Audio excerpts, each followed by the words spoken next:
Hello, and welcome to the Attractive Christians podcast, where we make Christianity a little less repulsive and a little more attractive and beautiful. I'm Annie, one of the producers. Today, Ethan is joined in the studio by special guest Dylan Minter, and they discuss how we should respond to evil and injustice in the world.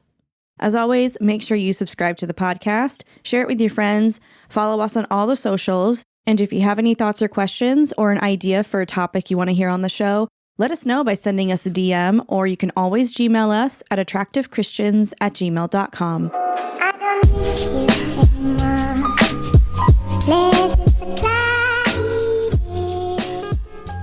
You ready? Yeah, You good to let's do go? this thing. Okay.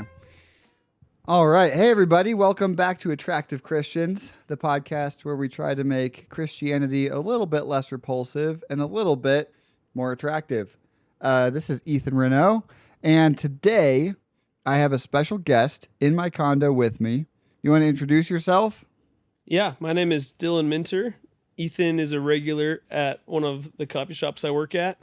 You work in And- multiple coffee shops? Well, two of the same coffee shop. Oh, that's They're what I both thought. they're both Mango Tree. Yeah. I'm on my coffee shop hustle over the summer. Yeah. But then we're also found out we're both students at Denver Seminary, except for Ethan's leaving because he graduated, and Yeah. apparently he's a master. Yeah. Got to call him master. Master Ethan. Yeah. Yeah. So that's what I'll be referring to him as for the rest of the podcast. I have a long way to earn my own title as master. Tell me, I forget, when did you start at seminary? Yeah, I started last year, so August 2024. Okay. And I'm getting 2 degrees, so I'm a long way out. You're doing the Master of Biblical and Theological Studies, which I did, Yep. and you're doing a counseling degree. Yeah, and the counseling is the meat of it. I think it's split about 2/3 is counseling, 1/3 is theology. And what was your undergrad in? Communication. Yep. Okay. Down at Grand Canyon University. Nice. Yeah. Nice. Anything else about yourself that you want to share? Yeah. So the reason I got into communication was I've been interested in Christian ministry for a long time, and I realized that studying the Bible alone was only gonna get me so far in like one direction of development. And so I wanted, like, communication was the goal with that was to be able to reach people where they're at and like know my audience and know just better ways to communicate the gospel to people. And counseling has actually ended up being an extension of that, where we live in what I believe to be a society that's like psychologized, and actually just caught it on your bookshelf. This book's called The Rise and Triumph of the Modern Self. Oh, that's super good. That book was really impactful on me. I also studied a little bit of philosophy in college, and just started tracking the culture that I'm in and what he calls in that book, I think, like the water that we swim in. Yeah. And I got really interested in why like apologetics kind of stuff wasn't seeming to hit as well. Like arguments weren't working for people that I was talking to in faith, but like a lot of people could resonate with hurts and like pain Yeah. and the like language of psychology. You're like, this worked in the 90s. Why isn't it working now? Yes. Yeah. This had people coming to Willow Creek like out the door. Yeah. And actually part of why counseling became interesting to me is because that's a good example of a church that fell. And I like kept reading about all these pastors that were, kind of turned into celebrities, and how that's actually problematic for the movement of the kingdom. And just learning how to do things right. And I think I'm on a long road to do that, to learn how things are going to be done right. But I think it's slow. I think it's more relational and more sustainable. And I think counseling can be a piece of that puzzle. So Yeah, that's sick. Do you want to be a counselor, or why are you getting that part of the degree?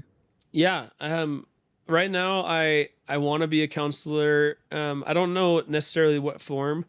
I think that it would be ideal for me to be able to sit with people that have like leading and ministry roles in a counseling context. And so they aren't like I'm not on their elder board. I'm not like in their church agenda, but I'm like just a person that can listen to them and help them live healthily.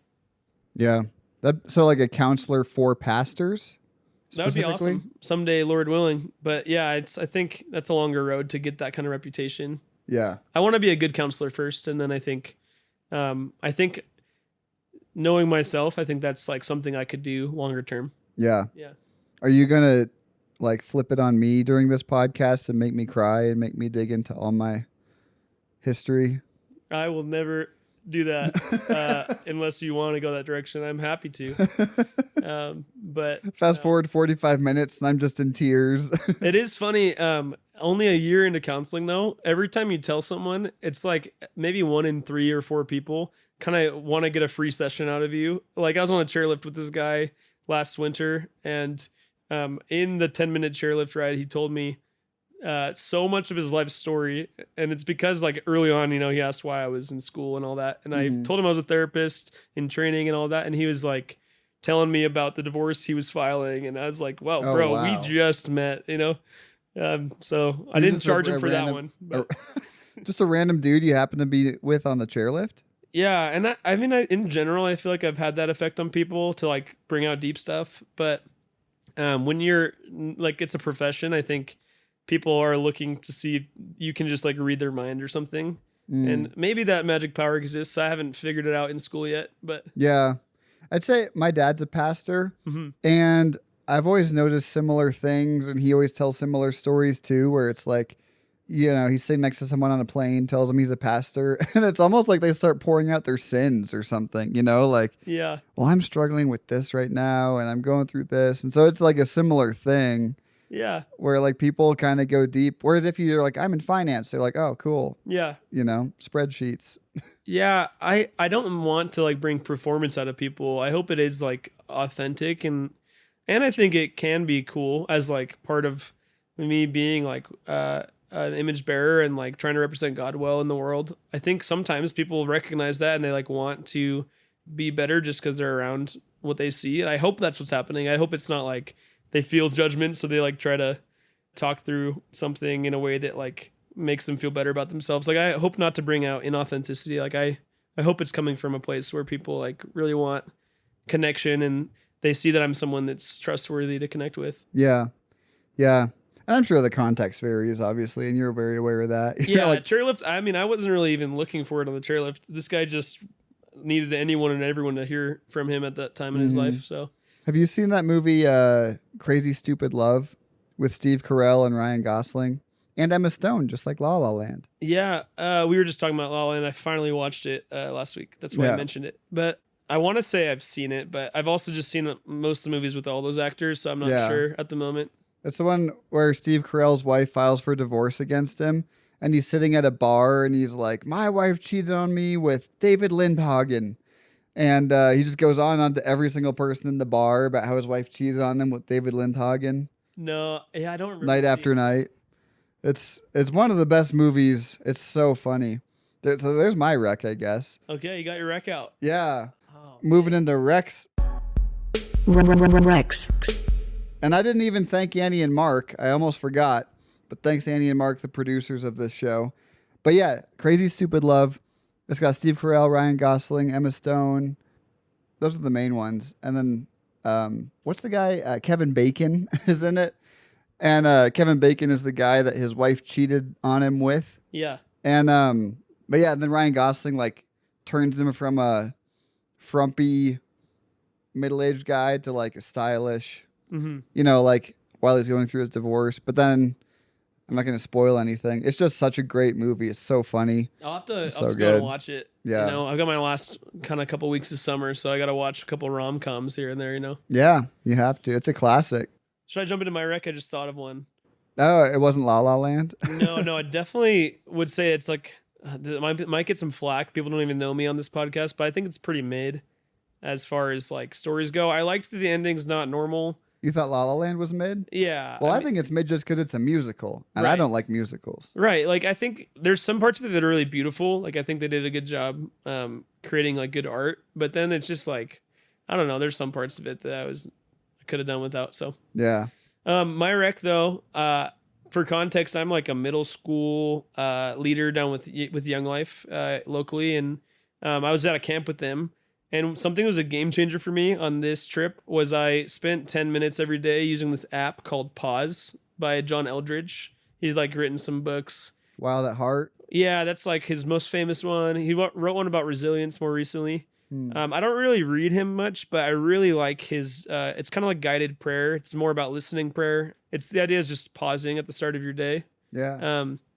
And it just like kept me so at peace all week, where I'm like got kids running around everywhere. There's lots of high emotion, high energy, and I just needed some like quiet time with some coffee, where I didn't need to like open the Bible and like read a ton because I just didn't have much brain energy, but just to sit with God. And pauses helped me do that a lot in the last season of life. So Yeah. recommend that. I forget what it was. There was some YouTube clip that came up where he was on a podcast, and it was probably within the last year or two, maybe. And I really liked the way he talked because he just spoke so slowly. And he was like not in a hurry to get anything out.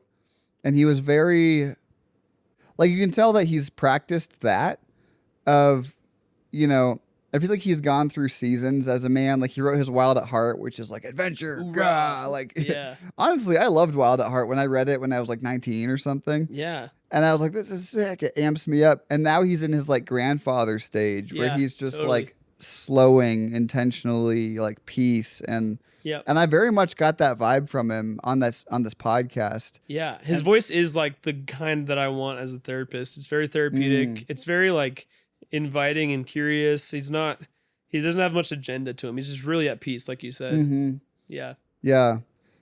I'm obviously not there yet, but I'm still in the Wild at Heart phase where I'm like, I got to go sail the whole world first, and then maybe I'll get there. That'd be kind of fun. Sailing the whole world, but Yeah. yeah, I mean, I think there's a time and place for that for the guys that are kind of in that stage of life where they want to give it away more, and he's less masculine energy and more like grandfather energy. I think you put that well. Which is still masculine. Yeah, just in a new How would you describe it? It's new like level of testosterone, you know. Start slowing down a bit. old testosterone. Yeah. Like old money, old testosterone. Yeah, for sure. I don't know. I hope I don't ever outgrow the Wild at Heart phase, though. I just feel so amped up on the world still.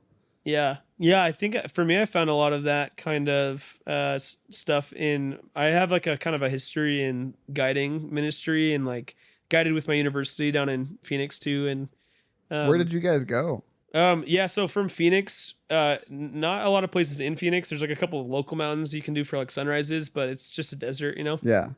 We did a lot of stuff up in Sedona and Flagstaff, up in Utah. I led Zion a couple times. Went to the coast over to California and surfed. Oh, nice. That's sick. Cool. Well, there's a couple wrecks buried in there, like Wild at Heart. Maybe if you're a dude under the age of like 30. Yeah, and his book recently was kind of written as a response to the pandemic. It's about resilience, and I think that word is like super important, I think, to where we're headed as a church. So What's it called? I think it's called Resilient or something. Okay.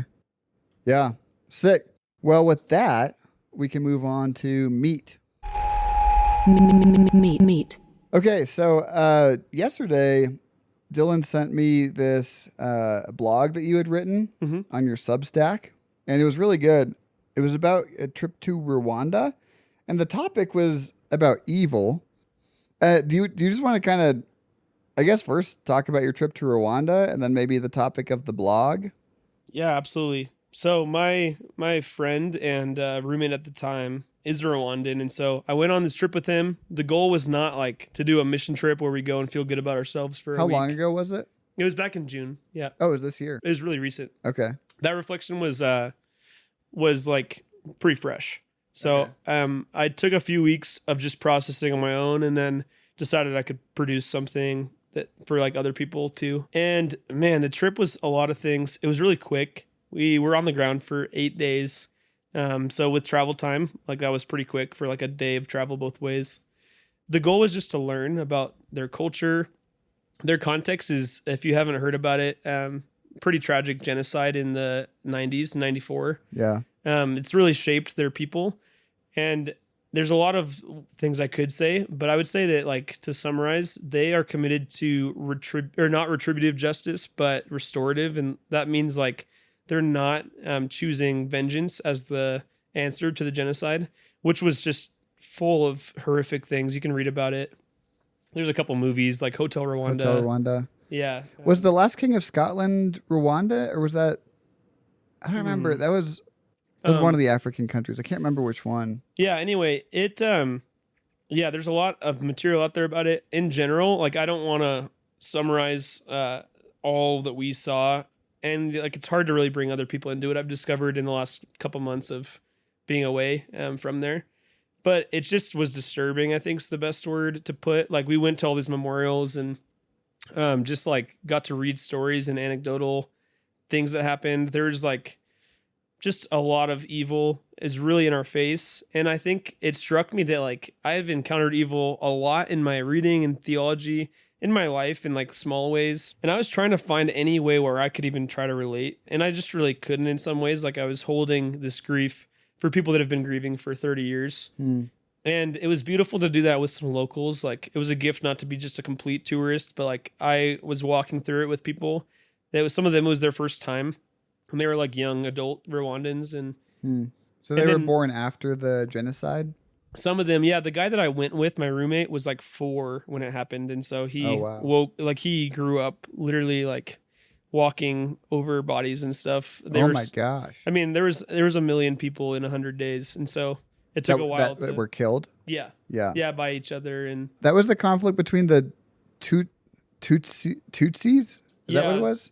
So yeah, And I guess it'd be Hutu? helpful just to give a little context. There's basically there, you can read about this stuff, but there was 3 people groups made in kind of an arbitrary way based on wealth.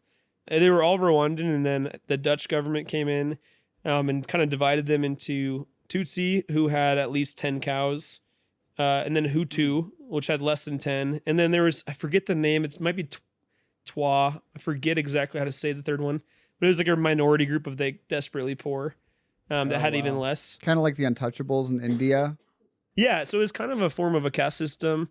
The government did that? Or the Dutch, you said? Yeah, and there's a complex history to it, but it was intended to bring some more order in government and stuff, and it actually just caused a lot of problems because naturally, like, in these divided groups, they started kind of dehumanizing each other. Sure. And that is a lot of what I started reflecting on. Is in the past I've noticed this, that like that's a theme in a lot of like tragedy in the world, is that when people stop treating each other like with the dignity of being human, or at the same level of human, at least, things like, you can think of anything like slavery, genocides like that, traffickings like that.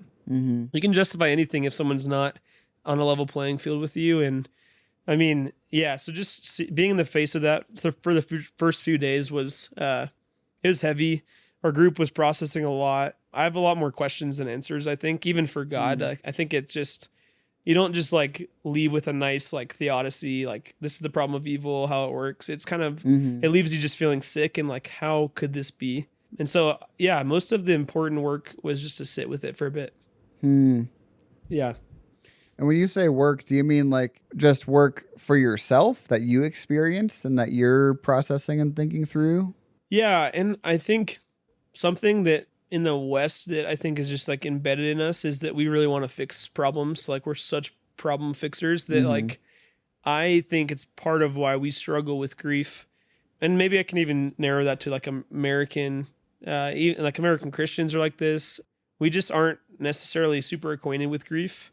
Actually, one of the things I listened to prepare for my travels there, a Rwandan pastor was preaching, and then there's like a Q&A to some like Westerners, and someone like asked him to be more specific about the genocide. And I've been kind of vague to you just now. And the reason that he was vague to them was he was saying, your people don't really know pain. And that line just hit me, is like, oh man. And I guess seeing it and reading about it and like hearing these stories, I'm like, yeah, maybe like our versions of pain that we deal with on a day-to-day. Like, I don't want to invalidate all the pain of people in the West at all, but they know a different caliber of pain with this like recent tragedy. Right. Yeah. Yeah. I mean, the only country in Africa I've been to is Nigeria. But even when I was there, like currently they have a lot of tension between the Christians and Muslims in Nigeria.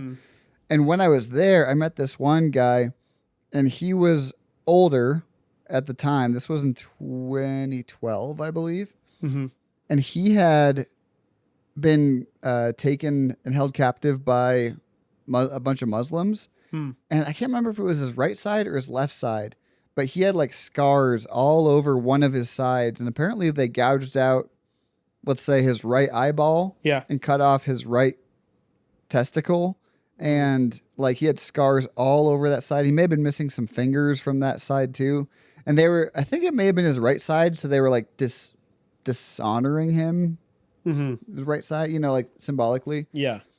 And it was like, what do we have to compare that to in the U.S. when that's done like on a large scale between people groups? Yeah. And that was just one guy that I met, and so I'm sure it was Totally. much more intense in Rwanda. But Yeah. And there's lots of more specifics like that in that story.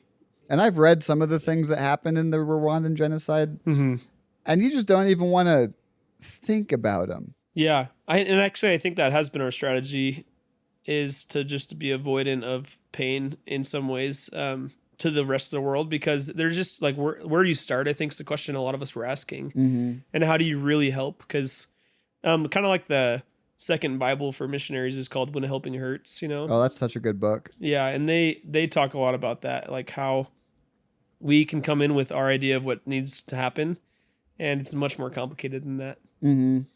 Or if we just put some money over there, then they'll take care of it and it'll work itself out. Because we kind of live in that facade here of like, well, money can actually solve things, you know? I'm hungry. I can get food delivered to me by some 20-something, Sure. you know, the next hour. There's no real emergency. Yeah. And it is like, it's a different type of desperation. But I don't want to paint them in a light that I think it's common here. And I've noticed even in my conversations with people, we don't mean to be ignorant of it, but there's actually such beauty happening there. I want to just like highlight that the people there are beautiful and like incredibly intelligent. They are wise in like ways that I never expected. They like are so full of love and joy and thankfulness. We like got greeted with the best greetings, and they were genuine. It wasn't just because definitely wasn't because we're like white saviors or anything. It was like, they just wanted to welcome us into their villages and their like families, you know?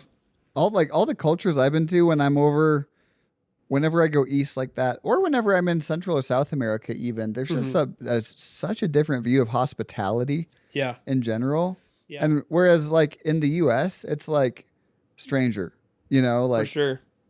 You can come into my crib and eat with me if you're my friend. Like if you're my close friend, that's it. Not like some dude from a different country, just come on in and here's my best food, you know? No, totally. We don't have a concept of hospitality like that. No, it's part of what they said in training, like warm culture versus colder cultures. And we're definitely in like the colder. To loop it back to that book we were mentioning, The Rise and Triumph of the Modern Self by Carl Trueman. It was the first time I like philosophically thought about these things. And they are like living out collectivism there. And it feels like coming home to something that we're missing here in the West. Yeah. Thank you for the tea. Ethan kindly paused the pod so we could get some tea. Yeah, Dylan was having trouble getting words out because of the phlegm. An important aspect of a podcast, it turns out. But I am getting over a cold from my middle school camp. Yeah. So you were talking about cold cultures versus warm cultures, and how we were talking about hospitality, but I wanted to talk more about evil, and not necessarily like a theodicy, theophany. I forget which one. I always get those two mixed up, theophany and theodicy. Yeah, but theodicy is like the explanation for the problem of evil, I think is what that means. I don't know what maybe theophany is God revealing himself, like an epiphany. Yes, like in scripture, at the times he shows up in manifest ways, maybe, or something. I think so. Okay. Yeah. Now that we got all that cleared up. So the piece that I wrote, we kind of are circling back. Yeah, I was in tandem to being on the trip. I was just reading this book by a guy named Scott Peck, who was like a psychiatrist, and then he became a Christian late in his life. And so Scott Peck wrote this book called People of the Lie. And there's parts of it that I would recommend, parts of it that I was like, it's a little outdated. People of the Lie? Yeah. Yep. And the premise of the book was kind of a way of like understanding through spiritual and psychological lenses evil. Because no one in psychology, kind of at that point in the 80s, had really addressed evil. It was kind of like psychology was this attempt for a lot of the early guys like Freud like no, not Rogers. What, I'm blanking Young? right now. Young, kinda, but he was a little bit more pro Christianity. Anyway, like the early guys were trying to explain all of the non-physical stuff without God. That was kind of like an agenda behind a lot of early psychology. And so People of the Lie was this attempt to kind of bring in evil, like the moral questions, back into the world of psychology, kind of through some case studies. And so I was reading that in tandem with my trip to Rwanda. But yeah, he, in that book, defined evil kind of through some case studies as two things that I thought were kind of interesting. One is common. He used the word selfish. It's like self-serving. Evil often like deceives us into being self-serving. But the other one struck me as a little bit curious, which was the word lazy that he kept using. And I hadn't really thought of evil primarily as lazy, but it started making more sense. And I started seeing all of these evil things in the memorials through that lens. And I was like, yeah, there is something lazy and selfish about what's happening here. What can you expound more on what he meant by the lazy part? Yeah. Because obviously killing 1 million people in, how long was it? 100 days? It was 100 days. Yeah. That's not lazy. You know, that takes a lot of effort to do. So what do you mean by lazy? Yeah. I think the main takeaway I've had right now as I've been processing it is that it takes a lot more work to get to know someone for like who they are than it does to just generalize with stereotypes. And that's effectively what happened with the division of Hutu and Tutsi. And that's actually a lazier approach. So stereotypes and judgment on the other group, the out group, is actually a lot easier on us. It's like the path of least resistance to say like those guys and that other political group or that other denomination even maybe are like this.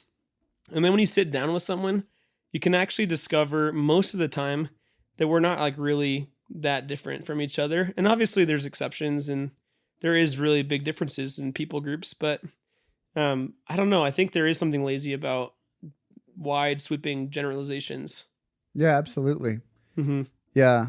So would you say that the laziness of the evil took place more before the genocide began? And the genocide was kind of the result of it? Man, it's hard to answer. I mean, a lot of stuff happening once you enter the like fight or flight mode is like fear-based, right? It's like people are just so afraid that they're getting put in these impossible situations where it's like you get tortured unless you kill this family member, and they just become desensitized to all the killing. You know, and stuff like that was happening. Also really integrated with the church in Rwanda, like pastors were really involved, and there's all these really sick stories. We even went to this one church memorial. It's hard to even really talk much about, but you can go and do the research. But basically, like pastors were being put in those kind of impossible situations, and churches were supposed to be a safe place, and people fled to them to escape all of the killing, and they didn't find safety in them, essentially. And I'm not here to point fingers at anyone. I think the whole thing was just such a mess. I will say that like the rest of the world did not step in, and I think there's a laziness there because there wasn't much in their eyes, in like a government sense, like there wasn't much value of saving the genocide to them, which sounds really cold-hearted, but like they just didn't see it worth the resources to save people. And that was like really hard for me to see. Like it could have been stopped with like not a very many soldiers. Like most of the killing was done with primitive weapons like machetes. And so if you had just a little armed force to bring some peace, then they could have.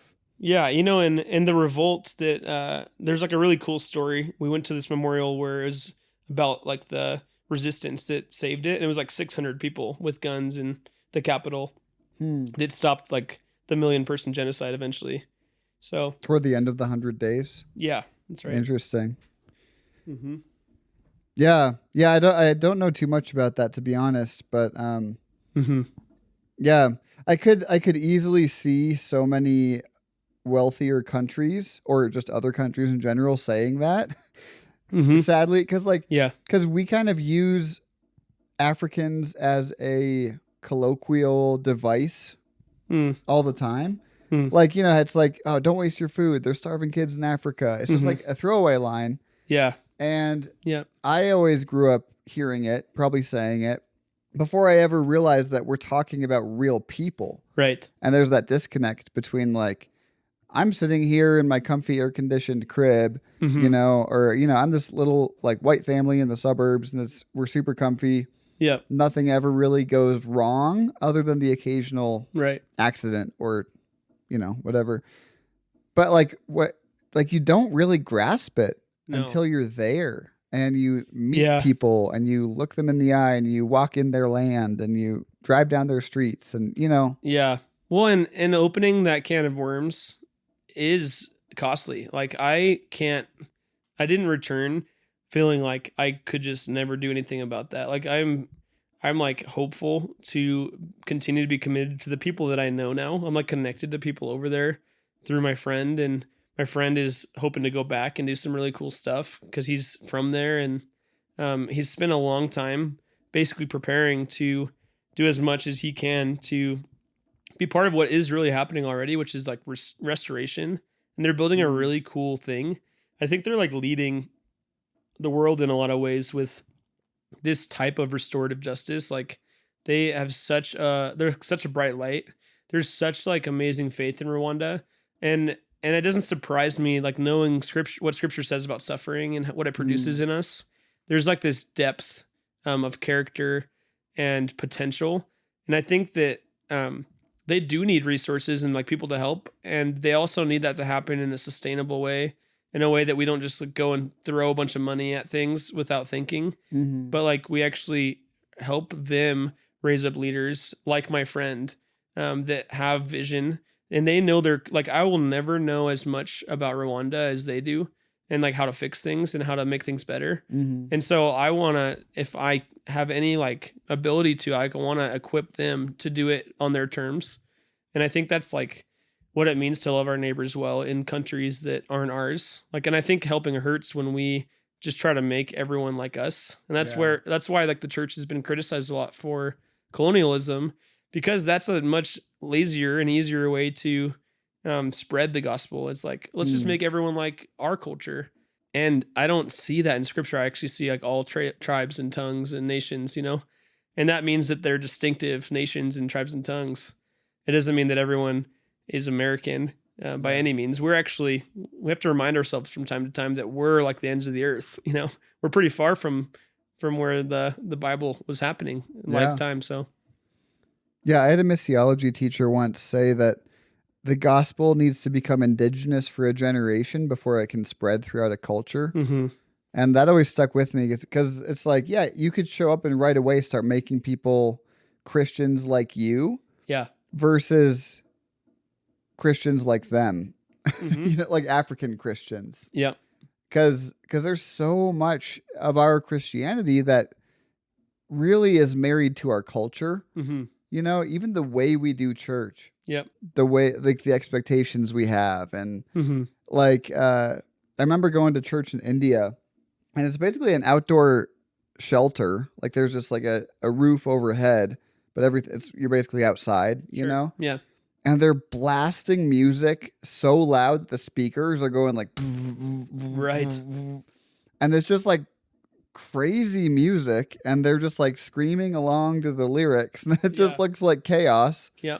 And you're like, that's their expectation for when they go to church. Yeah. That's crazy is just, is from your point of view, right? It's like so normal for them. And it's beautiful when we can start to embrace that the expressions of faith can be so different. I actually have told people kind of provocatively, but I'm not trying to be facetious, like that I think that they shared the gospel with me when I was over there. And some people, expected me to go and to some random village and preach the gospel. And like, you hear stories like that. There are some that happen, but Rwanda is very churched. They've responded to the genocide by like lots of faith movements. Some of the leaders have been very faith driven.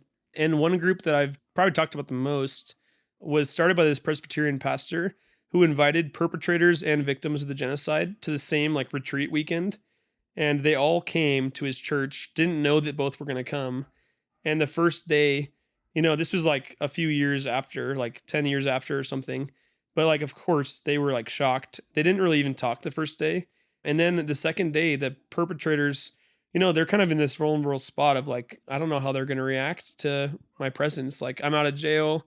They're trying to get integrated back into society, but it's really hard. Yeah. They were in prison for, a decade and not like great living conditions, just like we don't know what to do with you. So you're going to be pushed into this like prison, and you're like an outcast. They were kind of expecting to be outcast for the rest of their lives. But this group, the victims, some of them displayed radical forgiveness. And now like what we got to walk into was like years of fruit of that. And so we walked in and they were singing worship songs together and they were praying together. And then people from both victim and perpetrator side were like sharing their testimonies through translators. And I've never experienced like in my like face to face with people, like such radical forgiveness. And it really like reminds me of some of the words of scripture of like people walking from the kingdom of darkness into the kingdom of the beloved son in like my lifetime, like seeing it live. And so I like was tearing up as I was listening to this guy tell me that he felt like an animal for 10 years while he was under this lie that he was like, to stay alive and stay safe, I need to just kill everyone that's not one of us. Wow. And he told me how he felt like he was never going to be a human again. And then he slowly got forgiven and reconciled. And he's told me through a translator that like by the Lord's grace, he feels free and he feels genuinely free. And I don't really have a category for that kind of forgiveness. Like it feels like too much forgiveness in some ways, but it's working and it's like a bright light there.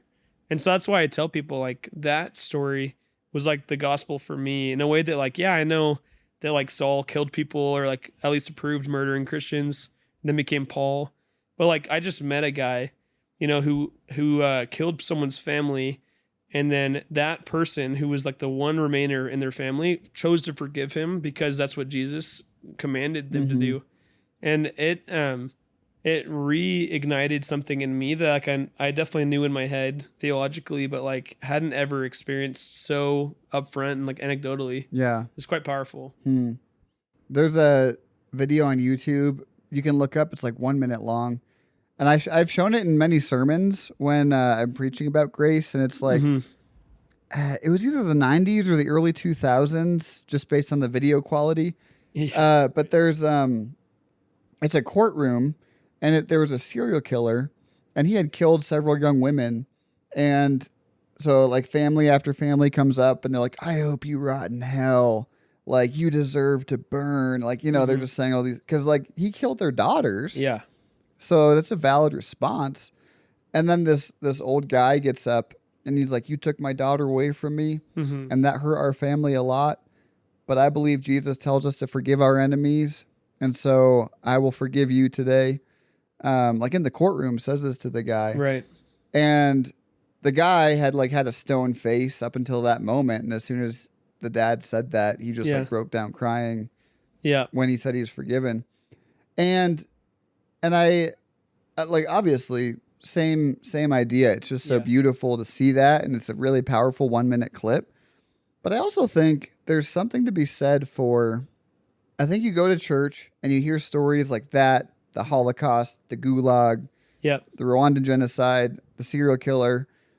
And then people turn around and they won't forgive their sister-in-law because she said something mean about them at Thanksgiving. Right. And you don't apply it to your day in and day out life. And like we are so fortunate to not live in a genocide or live through one. And we still can't forgive people for the smaller like day-to-day things. That aren't life and death, Yeah. And so like there's sometimes you just want to shake the American Christian and just be like, what the heck, man? Like you're hung up on these small things. Yeah. And that's like there'll sometimes be like if I go out with the girl, from a dating app or something, it's just like such a big red flag. Like if they just are going on about people from their past and how much they don't like them it's like, man, this is eating you alive and you're I don't know. The word entitlement comes to mind. I think we all have to wrestle with that as Westerners of being deeply entitled. We know we've convinced ourselves in some ways, like the cost of living is really high. Like we live in Denver. It's not cheap to live here. But I find myself bothered, even though like I live on a pretty tight budget in general. Like I'm bothered by us talking about how much of a struggle we have here when I've started to see some of these things around the world, and to see in contrast like their trust that God's going to provide when they don't even know where the next meal's coming from. I like one of the things we got to do is help these widows build a house. We like made mud bricks for like an hour, and I was exhausted. These guys do it all day. You know, they just like make mud bricks with these like frames, and they let them dry for a few days, and then they build the houses. And this widow community like raised all the money they could. They like saved every last like little penny they could, and they raised like I think $60 or $70 in a few weeks, which is like, or maybe it was even a few months. Like that took them some time. And that was just a very small start to like helping restore this one widow's house. And we got to go and like bless them. And that was really cool. But man, like they were so thankful that we were there. They were like blessing us. While, like I was making mud bricks, and in their native tongue, they were like praising God. And some translators told me like, they were saying, praise God that you guys are here. And they were genuine. It wasn't like they were worshiping us. They were worshiping God because he had provided in such a way. And the cool thing is that they took the step of faith to start sacrificing for each other before we showed up, you know? Yeah. That's one of the big points in When Helping Hurts. If anyone hasn't read it, he tells a story in there where the author showed up to a tribe. I forget where it was. And he was like, oh, this woman has an infection. Like, here's $12. Go get some antibiotics, you know? And that was an example of helping being more detrimental than helpful, because then they just will come to depend on other people.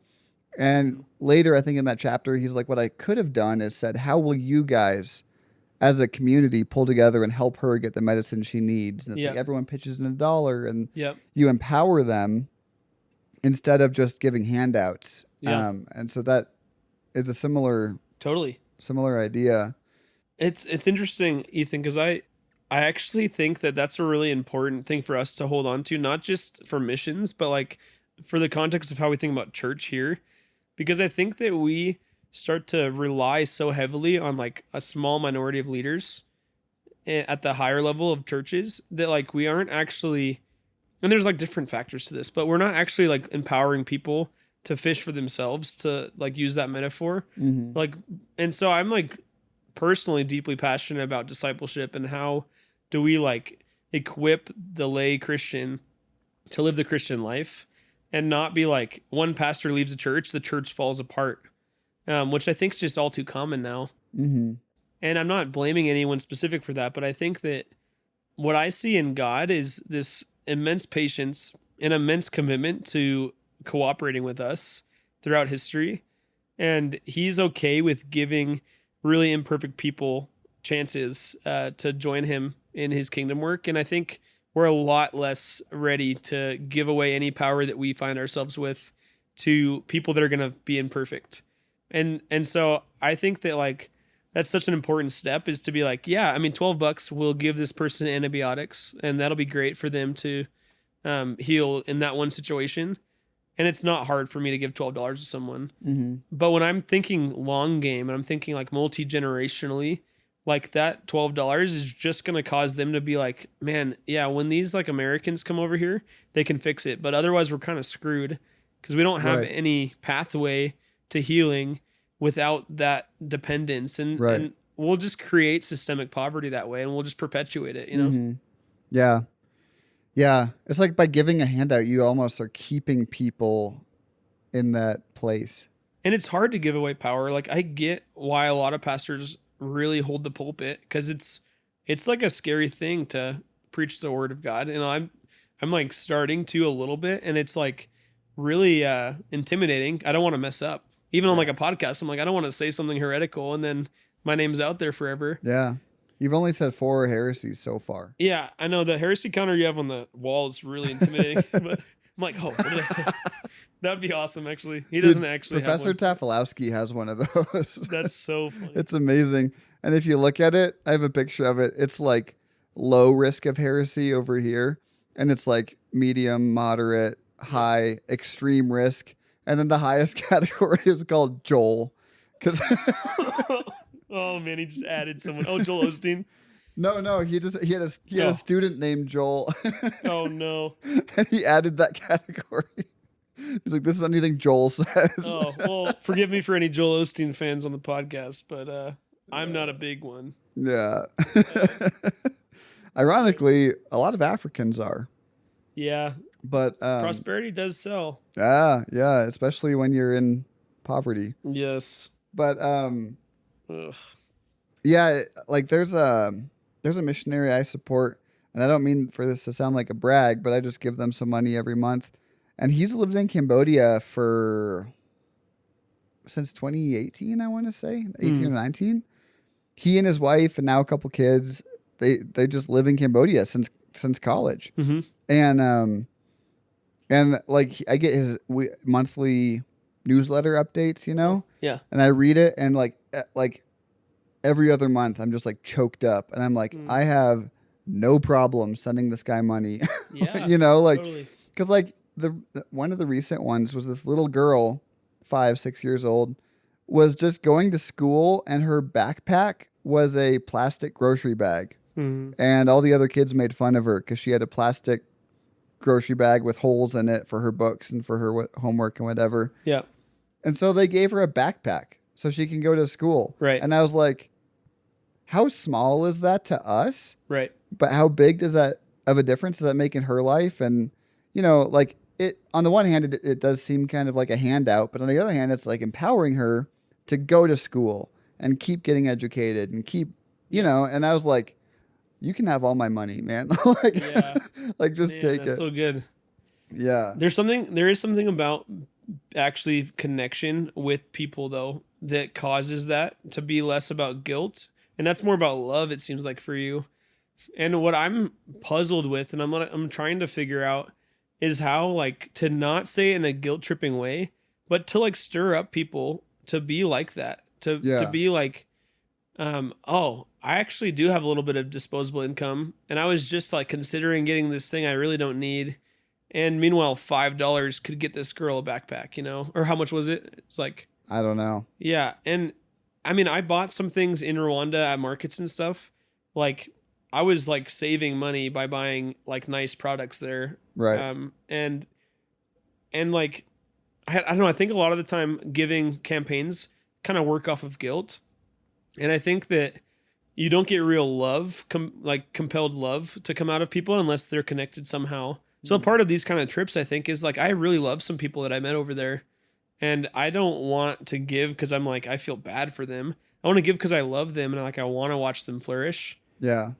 You're way more patient than me. I'm always like, dude, freaking wake up. Like, yeah, these are real people. Like when I was in Guatemala, we delivered dry rice and beans to people living on literally dirt floors with cinder block walls and like corrugated metal roofs. Mm-hmm. And so when it rains, their floor turns into mud, and there's 10 people living in this little shack. And it's like, you see that and you're not the same afterward.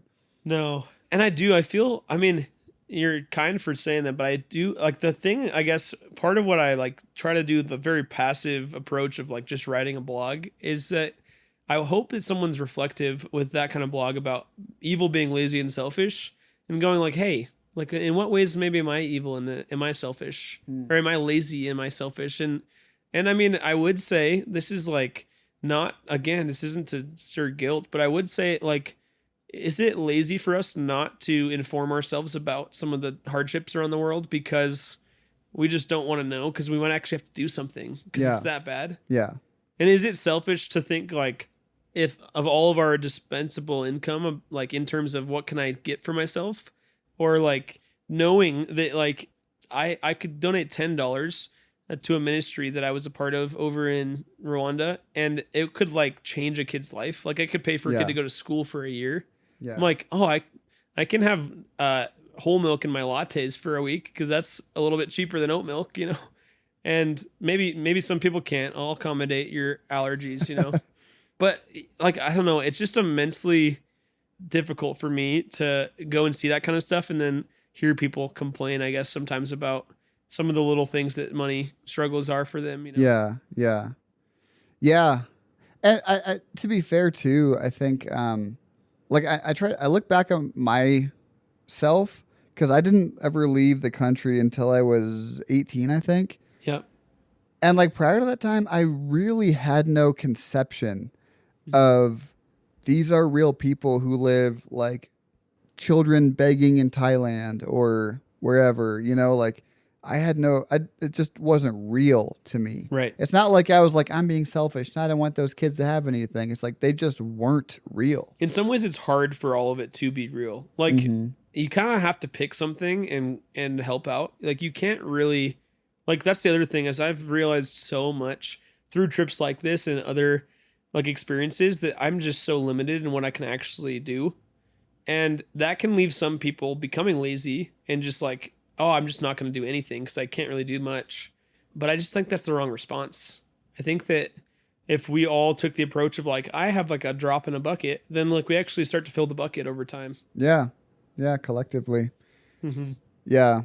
Yeah. Because, I would encourage everyone to sponsor a child with compassion because I do that too. Yep. And it's like you sponsor one child, the world largely remains the same. Yep. But if the entire American church sponsors children, yeah, then you're changing things, you know? Yeah, they've got a big movement in Rwanda, and the church I grew up at actually was like a big donor there, and like I like connected with people and they knew my church because people over time like enough people had sponsored kids, and like that actually changes a culture over time. Mm-hmm. And also, this is another like spiritual nudge. It's like, does it matter if you don't get to see the fruit of it? Like Right. we're supposed to just do good and not grow weary in doing good. Mm-hmm. And I think that just your little steps of faith like that, like it should be cool for you to start forgetting how much stuff you've given away over your life. Because Yeah. I mean, giving away 10% of your income to missions, to your church, like that kind of stuff, it might feel like a lot at first. And then all of a sudden you're like, whoa, $10 can do so much in Rwanda. Mm-hmm. And that's not 10% of your income, And Speak for yourself. yeah. I mean, I don't live off $10 here. But that is life changing. Some people literally live off of $1 a day, and they have families. Like, Mm-hmm. and I watched like women trying to get out of really tough work situations, and part of these programs I was encountering were like people trying to help them out of like sex work because that was all they could do Mm-hmm. to provide for their family. And I'm like, you could be really quick to be like, well, they shouldn't be doing that. That's like not a good profession. And it's like, yeah, but they're desperate. And It's not like they wanted to. no. And it's, Yeah. they get forced into it, and they have kids because they're in sex work that they didn't plan on having. And then they have more kids to take care of. And it's like, those type of problems are not so simple as just give them $100. But like, how do we build a better society? And so like the other thing I'd say is look for ministries and people that are already doing work Mm-hmm. and support them. So sponsoring kids is great too. Compassion's really got When Helping Hurts down to a T. But I would just like do a little research before you throw money at something, because there is a lot of groups, unfortunately, that exploit too. And there's like, I've heard of things like people making fake orphanages so that people donate to them. There's like really sick. Yeah, that like happens. Dang. And there's people that over there are desperate, and the way that they've manifested their desperation is by like creating fake things to get white Western money. So just do a little research and like get connected to someone That's who's crazy. over there. Wow. But like you can help. This the way you should help is actually way less about you and way more about equipping others to do their work. Unless you're ready to take the call and go yourself, Dude, I think everybody should, like, everyone should go for a week somewhere like that Yeah. and see it. Because I don't think that it's, going back to what I said before, I think it's important for people to go, you're not going to make a difference in Guatemala in a week. You're not going to make a difference in Kenya, Uganda, wherever, but it's going to make a difference in you. That's right. And that could change a lot of things for your future and your impact on the kingdom. Even if it's just making you a more generous person with your money from the States. Like I think a week-long trip somewhere is worth it if you've never done something like that. Yep. Simply for the fact of making those people more real and their situations more real. Yeah, you should know that it's not about them as much as it's about you. like learning. And Right. I had a mentor call them mission awareness trips. I like that a lot better because we get this idea that we're going to raise some money. And so we're going to go fix something. And I'm learning slowly that like you really fix things slowly and by building good things, and building good things takes time. And you really need local wisdom to do that in a way that has lasting impact. And so there is missionaries that go long form and like they learn to be locally wise. And then there's a lot of well-meaning people, I think, that unfortunately do perpetuate problems by not doing things in a way that sets up that culture for success too. Yeah. And that's been historically like the white savior Yep. issue. Yeah. Man, there's a quote that I'm looking for. Oh my gosh, I can't find it. But it was something like kind of going back to the theological idea of this. And it was something like, I asked God, like, why is there so much poverty and you're not doing anything about it? Why are there so many starving people and you're not helping them? Why is there so much injustice and you're not doing anything about it? And it's like, and then God looked back at me and said the exact same thing. Yeah. And it's like, we could theologize about it and say, why would God allow this? I don't know. Okay, let's go watch TV now. I'm done. Yeah. Or you can like actually try to affect it the way that Jesus relentlessly does say over and over and over. It's like, wake up. Like, Yeah. we are the hands and feet of God. We are the body of Christ on the earth right now. And so Yep. there is no other body that God has to do these things with on earth. Jesus isn't here in the flesh anymore. Yeah. We are. I think we get this impression sometimes that when we say that kind of stuff, that God could just snap and make poverty go away. And of course, like in one sense he could. In another sense, like that's not the kind of world he's created, especially with us in it. Mm-hmm. Like he's created one in which he really gives us the dignity to build this world with him. Right. And to be his co-rulers and co-heirs, and to do what Jesus in his prayer called like making it on earth as it is in heaven. You know? And if we're not ready to commit to that, then God's going to be patient and wait for people that are, Yeah. And I guess that's another thing I'd recommend is like, go back to the Sermon on the Mount in light of this kind of conversation, Matthew 5-7. And Jesus actually says that like the kind of people that are going to be starting and like initiating his kingdom are coming from these kind of places. So we have this impression that we like need to pull people out of poverty, and like, that's a good thing. But Jesus seems to be working in those places and like initiating the movements of his kingdom through people like that. And so he's really near to the poor, and he's near to people that are spiritually bankrupt and are mourning, Like I think there's a reason that Rwanda's faith is so strong, and it has a lot to do with the mourning that they've had and the suffering. And those promises, again, like they don't, like we think we just need to fix their problems, and actually they probably have things to teach us if we go and listen. Yeah. It's funny that you say that, because last night I was at a Bible study and we were reading through Proverbs, and we just read them and discuss them. And there's so much endless good stuff in Proverbs. Totally. And last night we read Proverbs 16, and one of the verses in verse 19, it says, "It's better to be of a lowly spirit with the poor than to divide the spoil with the proud."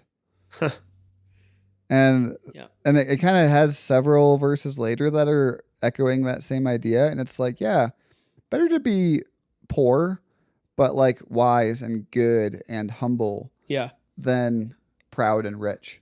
Yeah. Like that's a constant theme beginning to end of the Bible. Like, and yet, we lose sight of that so easily the second you turn on the TV or social media or whatever. Yeah.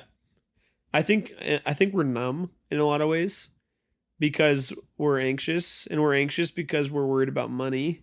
That's like one reason. Of course, there's others, but we numb things. Like we're just, that's our tendency, is just to numb. And it includes the pain of the world because we're in enough pain ourselves.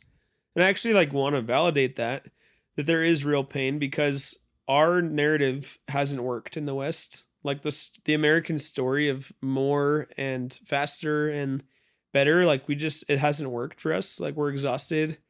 And it was interesting to see the reaction of people when we talked about stories like in Rwanda with them. some of them like just expected us to be like the happiest, most like on top of everything people. And we all were like sharing stories of hardships, and they're like, because for them it's like, yeah, money would actually fix a lot of things in their lives. Right. And for us, it's like we haven't found something. It's like I need escaped more. us all. If only I had $1,000 more a month, I'd be Right. happy. Yeah. And that actually connects us as humans. Like all of us have this thing, Pascal's thing of the God-shaped hole, the vacuum.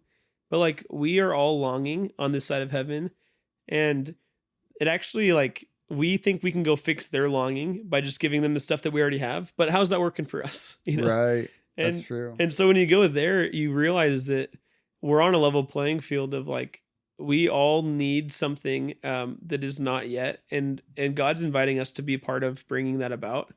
And Jesus is like going to be bringing that kingdom in a time like in a slow timeline for us. And we're way less patient than him. And I think that if we got more committed to being a drop in a bucket and less like idealistic or just like, oh, we'll just talk about things in kind of theory, like out there, the problems out there. But we got more localized with like our longing for justice. Like I actually put that like in action in my day-to-day life.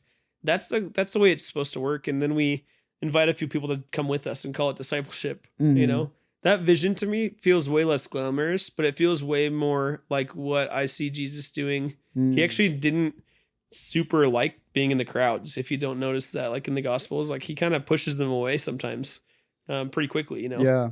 He's always escaping the crowd at some point or another. I don't know if he disliked them, because clearly he gathers them and teaches them and then feeds them and Right, yeah. cares for all the individual people there.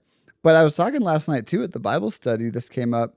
How Jesus is like his group of disciples or followers grows, and then he says something out of left field, and Eat half my of them, flesh. and then half of them leave. Yeah. And he's like, it was getting too big, and it's like, it's not for everyone. It's a hard call to follow Jesus. And he actually, we kind of want a Jesus that explains himself all the time, and he actually doesn't so much. He actually leaves people hanging, because I think it's really true that those that seek find, and like he wants a relationship where people are so curious that they come and see what he's up to. And I don't think he stopped that after the ascension. I think he only continued that into the mystery of the church and like how he lives in us now. Sure. In the Spirit is like the operating power and presence of the church, and we forget sometimes that's like in us. Like he lives in us, and he wants to like work that same mysterious thing through us.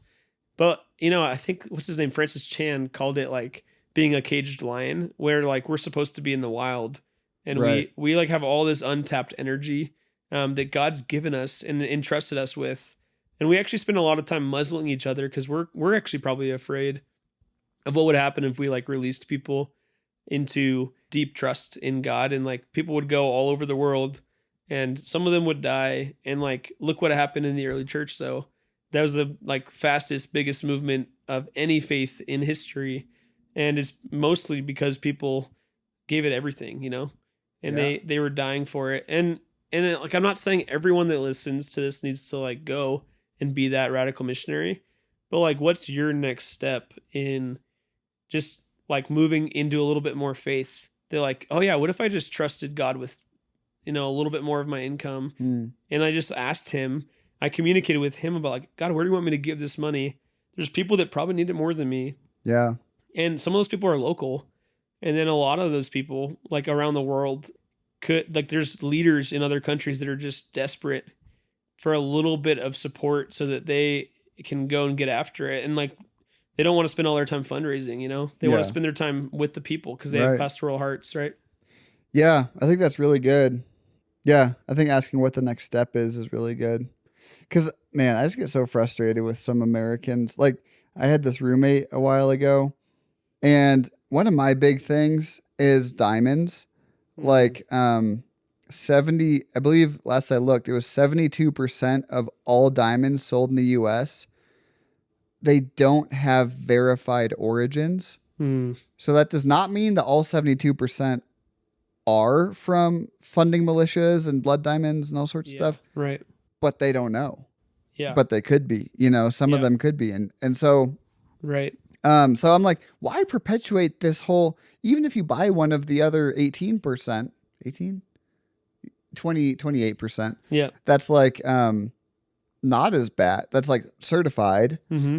Like we're the ones keeping the value of diamonds so high that people suffer for them. Yep.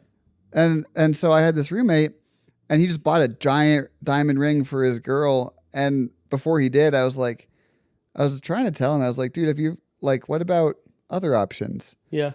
And I feel like I'm less militant about it now, Sure. but at the time he just was like, yeah, me buying this ring isn't going to make any difference to people dying in Africa, like one ring. And I was like, well, that's the exact mindset that keeps people in Yeah. those types of cycles is my little one ring isn't going to make a difference. And it's the same thing. It's like, well, my $10 here isn't going to make a difference. And this isn't going to make a difference. It's like, yeah, but if all of us thought about all of our $10 every week differently, then that would. So yeah.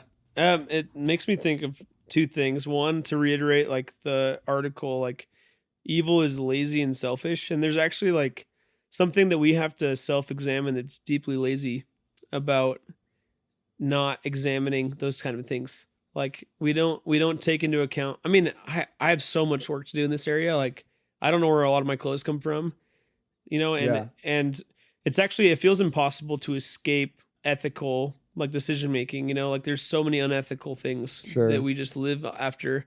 But where can you start, I guess, is the same question. And yeah, that's like one of my kind of mantras. It's from Socrates. He died for this saying, the unexamined life is not worth living. And so I think one of the biggest steps that Christians can take in America is to start to move a little bit more in the contemplative direction with their faith, just to be a little bit more contemplative.